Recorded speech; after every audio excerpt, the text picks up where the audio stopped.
দুই দিনের টানা বর্ষণ আর পাহাড়ি ঢলে শেরপুরের অর্ধ শতাধিক গ্রামের নিম্নাঞ্চল প্লাবিত হয়েছে।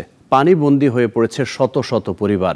দুই নদীর পাড় ভেঙে তলিয়ে গেছে কয়েক হাজার হেক্টর ফসলি জমি, ডুবেছে শতাধিক মাছের ঘের। তারিকুল ইসলামের রিপোর্ট, জানাচ্ছেন সিরাজুম্মনি শুভ। শেরপুরের ঝিনাইগাতি ও নালিতাবাড়ি উপজেলার নিম্নাঞ্চলে আকস্মিক বন্যা দেখা দিয়েছে। নালিতাবাড়ির চেল্লাখালী নদীর পানি বিপদসীমার 525 সেন্টিমিটার এবং ভোগাই নদীর পানি 56 সেন্টিমিটার ওপর দিয়ে প্রবাহিত হচ্ছে।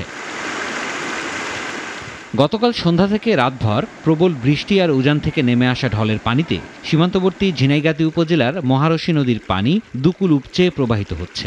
এতে উপজেলার সদর বাজার সহ 7টি ইউনিয়নের নিম্নাঞ্চল প্লাবিত হয়েছে।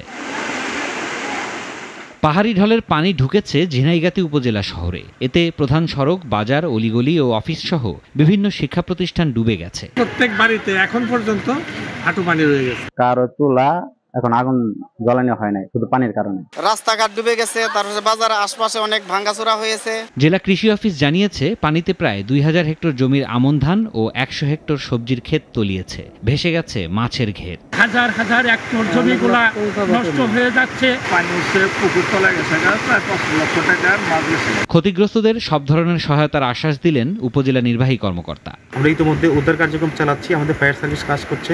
পাশাপাশি যেখান থেকে আমরা অভিযোগ পাচ্ছি বা ফোন পাচ্ছি, সাথে সাথে সেখানে আমরা টিম পাঠাচ্ছি। নালিতাবাড়ির পোড়াগাঁও, রামচন্দ্রকুড়া ও নয়াবিল ইউনিয়নের খারাপ পরিস্থিতি।